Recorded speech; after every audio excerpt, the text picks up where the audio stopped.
मीठा मीठा गप गप और कड़वा कड़वा थू थू।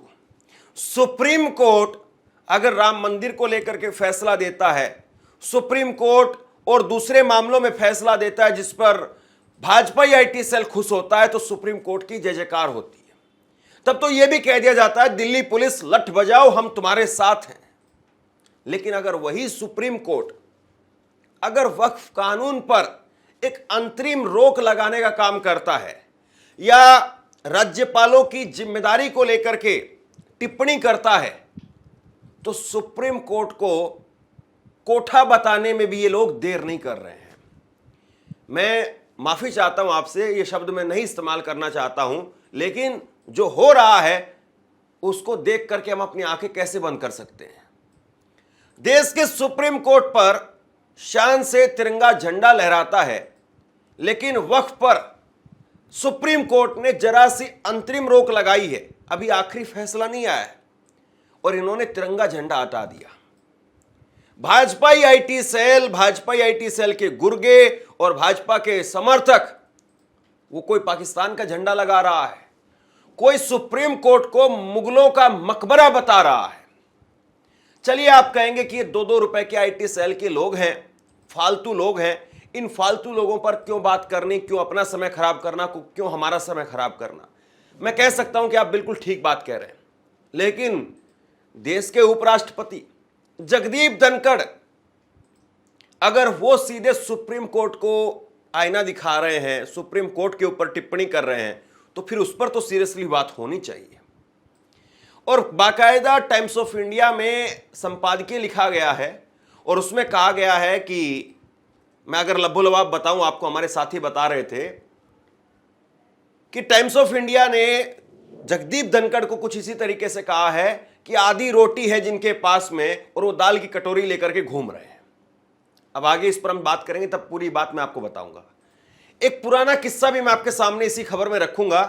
जब नरेंद्र मोदी गुजरात के मुख्यमंत्री थे और उनके सामने राज्यपाल थी कमला बेनीवाल, और कमला बेनीवाल को हटाने के लिए नरेंद्र मोदी ने न केवल उस वक्त के प्रधानमंत्री मनमोहन सिंह को चिट्ठी लिखी थी, सुप्रीम कोर्ट पहुंच गए थे, बवाल मचा हुआ था गुजरात के अंदर।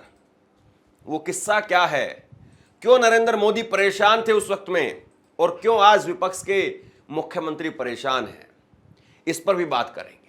सबसे पहले शुरुआत करते हैं कुछ तस्वीरों से। कुछ तस्वीरें आप देखिए, सुप्रीम कोर्ट को किस तरीके से कोई कोठा बता रहा है, कोई मुसलमानों का मकबरा बता रहा है, कोई कुछ बता रहा है, कोई कुछ बता रहा है। ये अजीत भारती हैं।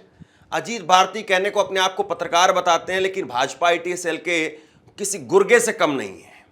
इन्होंने ट्वीट करके लिखा है, मतलब हम उम्मीद करते हैं कि ये देश का सुप्रीम कोर्ट ऐसा हो और तिरंगा हटा करके रियलिटी में ये ऊपर का जो गुंबद है उसकी जगह पर मकबरे वाला गुंबद इन्होंने लगा दिया, तिरंगे की जगह पर पाकिस्तान का झंडा लगा दिया।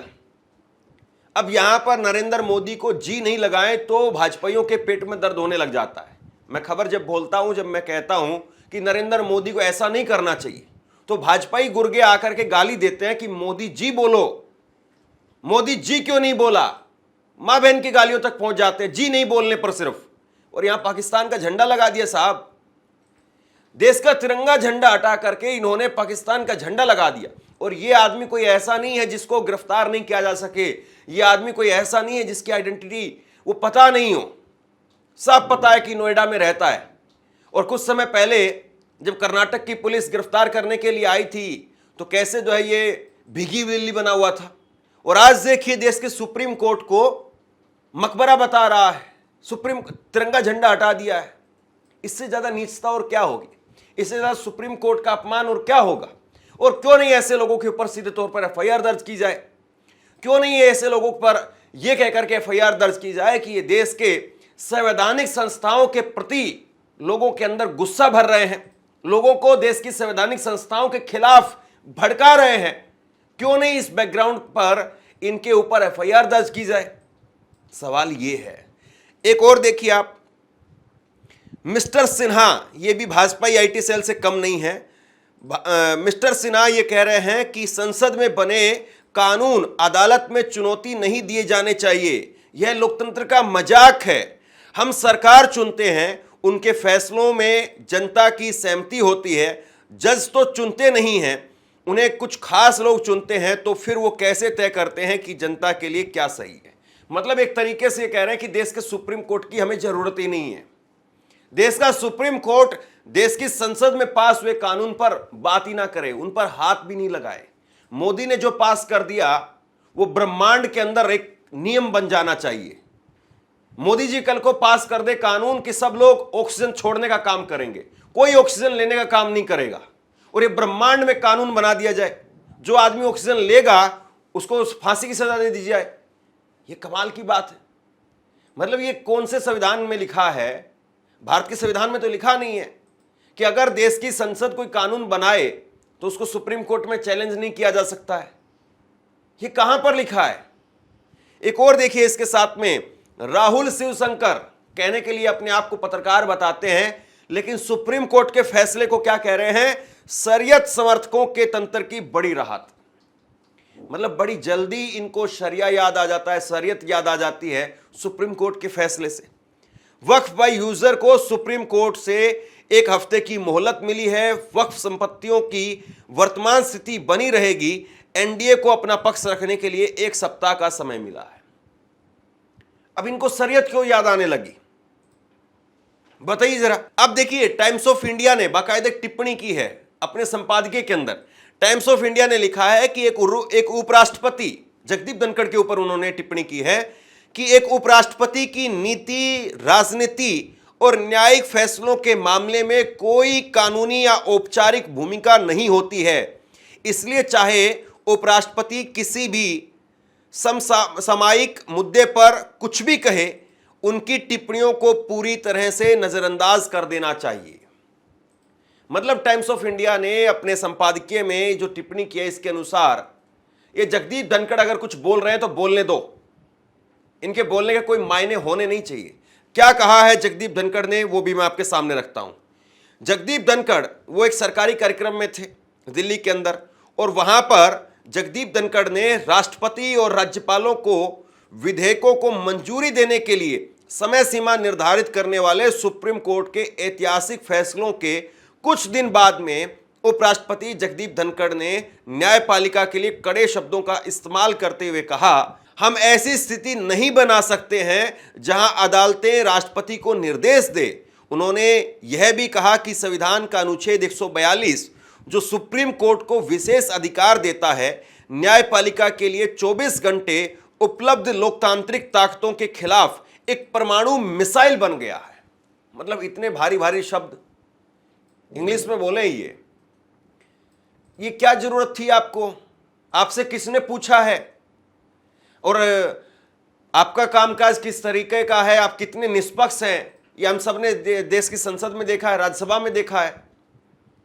आप जया बच्चन पर खड़े हो जाते हैं, आप मल्लिकार्जुन खड़गे पर खड़े हो जाते हैं, आप संजय सिंह पर खड़े हो जाते हैं, और उधर जब माननीय मंत्री जब बोलते हैं तो कैसे चेहरे पर खुशी आती है, हंसी आती है, हम सब देखते हैं। और कुछ लोग तो सीधे तौर पर कहते हैं कि भाई ये उपराष्ट्रपति की जिम्मेदारी कम निभा रहे हैं, राष्ट्रपति बनने की प्रक्रिया पर ज्यादा फोकस कर रहे हैं। अब इनका कार्यकाल जरा देखिए आप। द्रौपदी मुर्मू जी जो इस वक्त में महामहिम राष्ट्रपति हैं, उनका कार्यकाल 24 जुलाई 2027 तक का है, यानी 2 साल अभी बाकी है। लेकिन इन साहब का कार्यकाल, जगदीप धनखड़ का कार्यकाल 10 अगस्त 2027 का है। यानी द्रौपदी मुर्मू जब रिटायर होंगी तो उनसे 16 दिन बाद में ये रिटायर होंगे। तो इनको लगता है कि 16 दिन पहले ही अगर मुझे एक खुशी मिल जाए, मुझे भी एक पद मिल जाए, उधर से द्रौपदी मुर्मू आउट हो और इधर से मुझे बैटिंग करने का मौका मिले। देश के राष्ट्रपति पद के लिए मुझे नहीं लगता है कि इस तरीके से कभी किसी ने टिप्पणी की होगी, और ना ही ऐसी कोई टिप्पणी की जानी चाहिए। लेकिन जो सच्चाई है उससे आप कैसे मुंह मोड़ लेंगे, सवाल इस बात का है।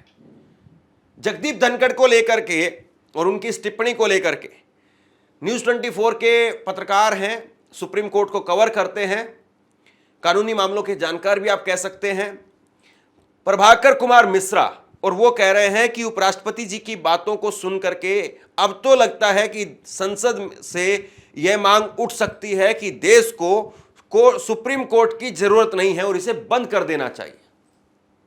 मतलब कल को बीजेपी की सरकार हो सकता है कि यह बात कह दे, बीजेपी के लोग कह दे कि एक ऐसा बिल लेकर के आइए, एक ऐसा कानून लेकर के आइए कि अब देश का संसद जो भी कानूनों को पास करेगी उसको सुप्रीम कोर्ट में चैलेंज नहीं किया जा सकता है। मतलब हम जो कह देंगे वही अटल और आखिरी सत्य है, और कल को हम कुछ भी कह देंगे। तो मोदी जी फिर आप बताइए किसको मानेंगे? ना आप जनमानस को मानते हैं, एक एक साल तक, डेढ़ डेढ़ साल तक किसान पड़े रहते हैं, 700 किसानों की शहादत हो जाती है, आप झुकते नहीं हैं। माफी भी आप तब मांगते हैं जब आपको चुनाव में हारने का डर लगता है, यूपी का चुनाव सिर पर आ जाता है, तब आप किसानों के सामने आकर के माफी मांगते हैं। तो सुप्रीम कोर्ट को आपके लोग वो चैलेंज कर रहे हैं, कोठा बता रहे हैं, मकबरा बता रहे हैं, तिरंगा हटा रहे हैं, पाकिस्तानी झंडा लगा रहे हैं। और दूसरी तरफ हमने ये भी देखा है कि जब आपके 303 सांसद थे, जब आप पूर्ण बहुमत की सरकार थे, बैसाखियों वाला आइटम मामला नहीं था, उस वक्त में कैसे 160, 150, 110 सांसदों को एक एक दिन के अंदर सस्पेंड किया गया, रिकॉर्ड बनाए गए। अब आप बैसाखियों पर है इसलिए थोड़ा सा सोचना पड़ता है। अब मैं जरा एक किस्सा आपको बताता हूं। कमला बेनीवाल, ये बात उस वक्त की है जब कमला बेनीवाल गुजरात की राज्यपाल थी, नरेंद्र मोदी मुख्यमंत्री थे। कमला बेनीवाल के खिलाफ नरेंद्र मोदी ने तत्कालीन प्रधानमंत्री डॉक्टर मनमोहन सिंह को चिट्ठी लिखी कि इनको हटा दिया जाए, और उसके साथ साथ नरेंद्र मोदी की सरकार राज्यपाल को हटवाने के लिए सुप्रीम कोर्ट चली गई थी। जो आज तमिलनाडु की सरकार कर रही है, या तमिलनाडु की सरकार जिस तरीके से परेशान है, नरेंद्र मोदी ऐसे ही परेशान थे और इसी तरीके से रो रहे थे। क्या किया था उस वक्त में कमला बेनीवाल की सरकार ने? कमला बेनीवाल की सरकार ने राज्य सरकार के खिलाफ जाकर के लोकायुक्त की नियुक्ति कर दी थी। लोकायुक्त तो आपको याद आ रहा होगा कुछ शब्द, वही लोकायुक्त बनाया जाना चाहिए, लोकायुक्त को लेकर के कानून बनाया जाना चाहिए, जिसको लेकर के अन्ना हजारे के नेतृत्व में एक बड़ा आंदोलन हुआ दिल्ली में। तो उस वक्त में लोकायुक्त की नियुक्ति कर दी थी। और दूसरी बड़ी बात यह कि नरेंद्र मोदी सुप्रीम कोर्ट में जाकर के कह रहे थे कि माननीय राज्यपाल कमला बेनीवाल वो फाइलों पर बैठी रहती हैं, उनको पास नहीं करने देती हैं, कानूनों को पास नहीं करती, बिलों को पास नहीं करती हैं, ताकि बिल जो है वो कानून बन सके। ये आरोप नरेंद्र मोदी लगा रहे थे। और एक बड़ा काम और हुआ था, नरेंद्र मोदी सरकार में मंत्री थे पुरुषोत्तम सोलंकी, और पुरुषोत्तम सोलंकी पर उस वक्त में 400 करोड़ रुपए के घोटाले का आरोप लगा था, 400 करोड़ रुपए के, और राज्यपाल ने उनके ऊपर केस चलाने की अनुमति दे दी थी। 400 करोड़ रुपए मोदी जी का ना खाऊंगा ना खाने दूंगा, और उनको दिल्ली की कुर्सी दिखाई दे रही थी कि मनमोहन सिंह के बाद में मुझे ही जाकर के बैठना है। अब उन्होंने जब 400 करोड़ रुपए घोटाले का आरोप का केस चलाने का जब अनुमति दी, तो मोदी जी पूरी तरह से बौखला गए, सुप्रीम कोर्ट में पहुंच गए कि इनको हटाया जाए। तो आप बताइए कि जब आपके खिलाफ मामला आता है तो आपको कितनी चुभन होने लगती है, आपको कितनी दिक्कत होने लगती है। और जब तमिलनाडु के अंदर RN रवि वो जय श्री राम का नारा लगाते हैं, वो कानूनों को रोक कर, वो बिलों को रोक करके बैठ जाते हैं, बिल पास नहीं करते हैं, और अगर ऐसे में सुप्रीम कोर्ट कोई फैसला देता है, टिप्पणी करता है, तो आपको क्यों इतनी दिक्कत होने लगती है? आपके लोगों को इतनी दिक्कत क्यों होने लगती है? अभी सबसे ज्यादा दिक्कत होने लगी है वक्फ कानून पर, कि वक्फ कानून पर अंतरिम रोक क्यों लगा दी है। अभी इन भाई साहब को इतना नहीं पता है कि अभी 5 मई को फिर से सुनवाई होनी है, और मुझे लगता है कि हो सकता है कि कुछ फेरबदल हो जाए, क्योंकि 13 मई को रिटायरमेंट होना है CJI संजीव खन्ना का, और 5 मई को संभवतः ये आखिरी फैसला होगा, उनका बड़ा फैसला। 5 मई को इसमें उन्होंने फैसला देना है। अब इसमें क्या होगा, आप सब समझदार हैं। तो अभी तो आखिरी फैसला, अंतिम फैसला नहीं आया, और अभी से ही मकबरा, कोठा और पता नहीं क्या क्या कहने लगे आप लोग। अभी से ही तिरंगा झंडा हटा दिया, पाकिस्तानी झंडा लगा दिया। इतनी भी आपके अंदर सहनशीलता नहीं है, और फिर कहते हैं कि नहीं नहीं, योगी आदित्यनाथ कहते हैं कि मुसलमानों को अनुशासन हिंदुओं से सीखना चाहिए। कमाल की बात है ना साहब। राशिद अलवी कांग्रेस के नेता, वो क्या कह रहे हैं, उनका बयान आया है, इस पर जरा सुनिए। हम उपराष्ट्रपति का सम्मान करते हैं, लेकिन संविधान में सुप्रीम कोर्ट को यह अधिकार है कि अगर कोई भी संवैधानिक पदाधिकारी अपनी सीमाएं पार करता है तो उसे रोका जाए। अगर किसी भी व्यक्ति या संस्था का आचरण संविधान के खिलाफ होगा तो जनता और विपक्ष को सुप्रीम कोर्ट का दरवाजा खटखटाने का अधिकार होना चाहिए। आप बताइए, देश का सुप्रीम कोर्ट वो देश के संविधान के अनुसार चलता है, उसका संरक्षक है। तो अगर देश के संविधान के खिलाफ अगर कुछ हो रहा है, देश के संविधान को अगर तोड़ने की बात कही जा रही है, देश के संविधान के अंदर जो भारतीय नागरिकों के मौलिक अधिकार हैं, अगर उनका हनन हो रहा है, और अगर सुप्रीम कोर्ट उस पर फैसला लेता है, तो भाजपाइयों को पेट में दर्द क्यों हो रहा है? क्या फिर इसका मतलब यह माना जाए कि भाजपाइयों को खुल करके संविधान को ही बदलना है, और इसीलिए अगर संविधान को बदलने से रोकने पर सुप्रीम कोर्ट अगर आगे आता है तो फिर उनको पेट में दर्द होना लाजमी है क्या? बहरहाल, सुप्रीम कोर्ट को लेकर के जिस तरह की टिप्पणियां की जा रही हैं और इसमें उपराष्ट्रपति कूद पड़े हैं, आपको क्या लगता है? क्या नरेंद्र मोदी को सामने आकर के एक बार देश के और अपने जो भाजपा के लोग हैं उनको अटल बिहारी वाजपेयी के तरीके से राजधर्म का पाठ पढ़ाना चाहिए या नहीं? या सब कुछ कंट्रोल और सब कुछ मैनेज और सब कुछ जो दिशा निर्देश दिए जा रहे हैं, डायरेक्शन दिए जा रहे हैं, वो वहीं से दिए जा रहे हैं? आप क्या सोचते हैं? नीचे कमेंट बॉक्स में लिख करके जरूर बताइए, और इसी तरह की तमाम खबरों के लिए ऑनलाइन न्यूज़ इंडिया को सब्सक्राइब कीजिए। बहुत बहुत धन्यवाद।